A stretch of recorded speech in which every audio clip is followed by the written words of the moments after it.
Assuming that you're all beesworm players, you've 100% heard of Natro Macro. If you haven't, Natro Macro is basically a program that plays beesworm for you, and many people don't know how to set it up. If you're one of these people, then you've just found the perfect video for you. Hello everyone, I am Zaryok, and today I will be giving you a step-by-step guide on how to set up Natro Macro and how to fix common issues. There are a few things that I have to tell you before I start the tutorial. Natro Macro is only compatible on Windows computers, no Mac OS, no Linux, and no handheld devices. It is important to understand that you must have an FPS of higher than 25, otherwise Macro won't function properly. Your Roblox language must be set to English, and you cannot have a custom font on Roblox. Something that people get stuck on is adding new patterns and paths to Natro. I'll show you how to do this, as you'll need to know how to for some steps. You firstly want to find yourself a pattern or path. I'll be using Solus Kayomu as an example. And download the pattern/path of choice. Now you want to open the Natro Macro folder and drag the patterns into the pattern folder and the path into the paths folder.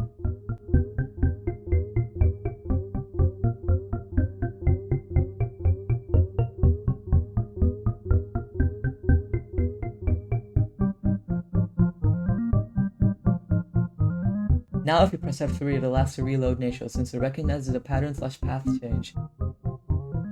And then after it successfully reloads, you should see your pattern/path.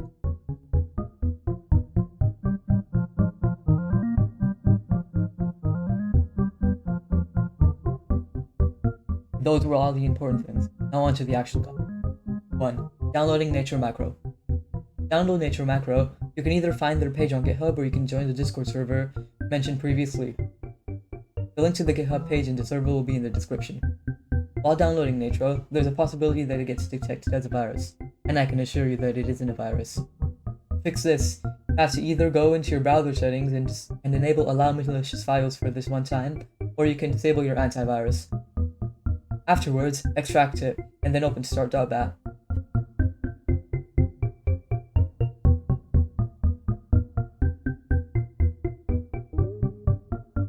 Now that you've opened the actual macro, you're going to have to optimize the settings so that it works for you. For this, you want to go into the settings tab and enter your base walk speed along with your sprinkler type and beat count. If you have a private server, then paste the link into the text box. If you can't paste it into it, then firstly paste it into your browser and wait for the link to change. Afterwards, you can copy the link and then paste it into the text box. Since Natro has multiple tabs, I'll go through each tab in separate chapters, but feel free to skip to a specific chapter if you need to. 1. The Gather tab.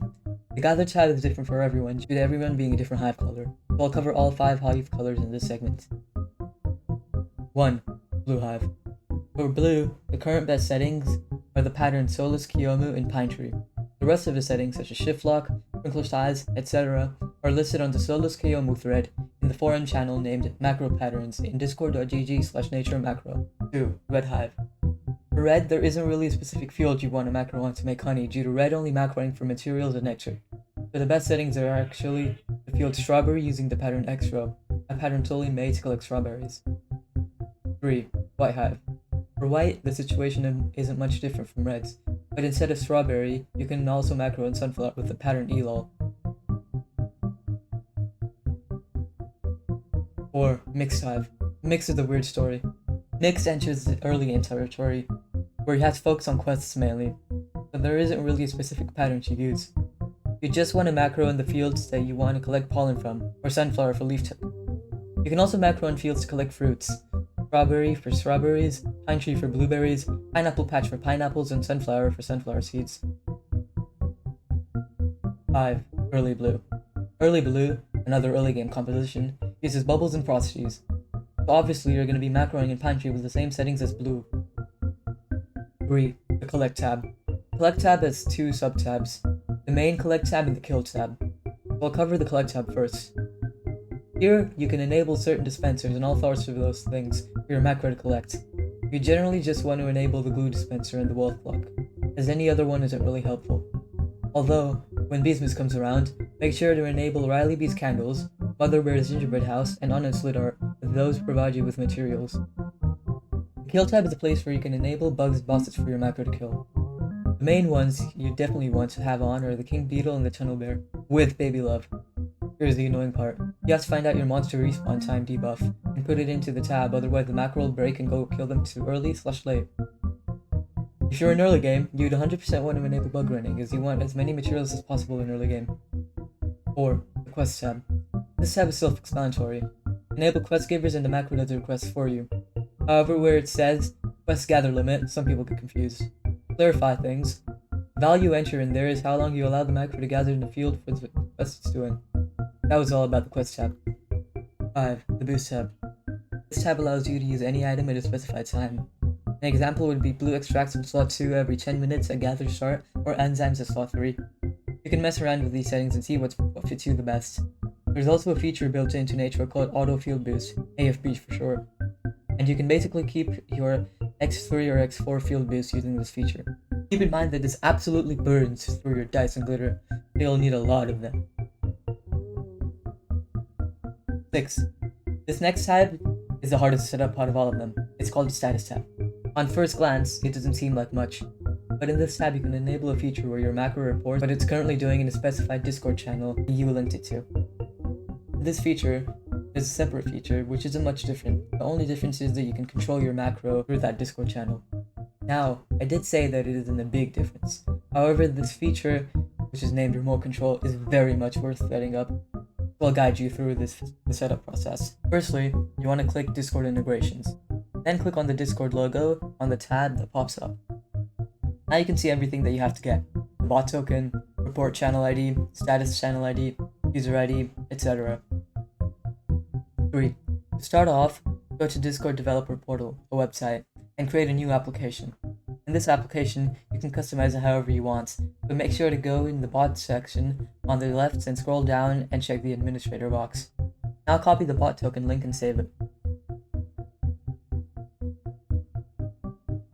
After this, you want to click on the OAuth2 tab on the left, and from there the URL generator, where you want to check the bot option and copy the generator URL and paste it into your browser to invite the bot. 5. Now, in the Discord server, create 2 separate channels. Name them Reports username and Main username.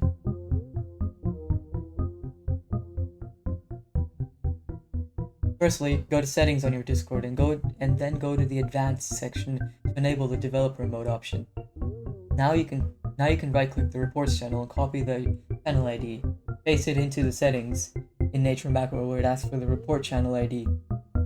Do the same with your main channel ID, as well as your user ID. You can find your user ID by right-clicking on your profile and copying it through there. 6. After all this, you can select what you want the macro to report for you. Balloon conversions, when a planner isn't found, etc. 7. A commonly asked question is why the bot isn't sending any messages in the channel. This could be caused due to your bot not having any perms to speak in the channel. Fix this, go in the channel settings, and then from there the permissions tab. Add the bot's role, there should automatically be one made for your bot, and enable all perms. 8. Remote control is very dangerous, so please don't allow everyone to be able to talk in the macro channels, otherwise your PC may be at risk if the controller knows what they're doing. 7. The Planters tab. This tab is also very dependent on your hive color, so again, I'll mention all the proper settings for each hive color. However, some settings everyone has to have on, and those are gather field nectar sipping and harvest every 2 hours. For the planners, enable every planner you have except plastic. You also want to have some endgame planters as they help a lot with building nectar and maintaining it. So if you don't have some already, invest in them. Anyways, back to the separate hive color settings. 1. Blue hive. For blue, you want to do 80% comforting, 90% motivating, 90% satisfying, 70% refreshing, and 30% invigorating. Enable every field except coconut. But for blue, you also have to use manual planners to maintain your nectars you got with auto planners. And the manual planner settings are in the Hive Guide made by Batter in discord.gg/bsgh in the Blue Hive Guides channel. 2. Red Hive. For red, you want to do 80% invigorating, 80% refreshing, 70 to 80% satisfying, 30 to 50% motivating, and 20 to 30% comforting. 3. White Hive. For white, you want to do 80 to 90% satisfying, 70 to 80% refreshing, 70 to 80% motivating, 70% invigorating, and 30 to 50% comforting. Again, enable every field except coconut. 4. Early blue. For early blue, you want to do 90% comforting, 90% motivating, 80% satisfying, 40% refreshing, and 20% invigorating. For the last time, enable every field except coconut. Those were all of the tabs inside of Natro Macro. However, I'm not done. There's still a ton of common errors that people can't seem to fix. I'll state some of the fixes that might solve your problem. 1. Use the latest version of Natro Macro.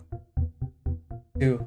Check your display size and make sure that it's 100%. On top of that, make sure your resolution is 16:9, 1920 by 1080, or 1366 by 768 if you're using an RDP. 3. Turn off all video card enhancers, such as NVIDIA and AMD. 4. Turn off color filters as well as HDR. You can find these locations by following the steps I'm doing on screen right now, or simply going to Settings, then to Accessibility, then Color Filters, and Settings, then Display Settings, then HDR. 5. Close all anti-cheats. These include Epic, Riot, etc. 6. Roblox account and in-game language must be English, and for accurate hourly reports, you either need the English or Korean language pack installed on your PC. 7. Keep your Roblox font as the default one so that Natro can detect the text. 8. Turn off microprofiler and the performance stats. These obstruct view of some essential spots. 9. Move the timers tab to where I have it, under the chat box. Again, you shouldn't cover some places on screen, otherwise Natro can't detect images. If you're using 1366 by 768, then close the timers tab entirely, as there is no room for it. 10. Keep a Roblox avatar normal sized, not big nor small. On top of that, make sure to have the default animation on Roblox. And those were all the ways to possibly fix some errors. If you still can't get it to work, please join discord.gg/natromacro and ask in the designated channel for macro-related errors. #macrohelp. This video was exceptionally longer than most of my other videos, since it's a detailed guide about a program which is absolutely essential to understand if you play B-Swarm. Again, if you have any other questions, then join discord.gg/natromacro or discord.gg/bsgh and ask questions in the questions tab. Massive thanks to Pinwheel, Dio, and Dens for helping creating this script. Hopefully you found this tutorial helpful, and don't forget to subscribe. Bye.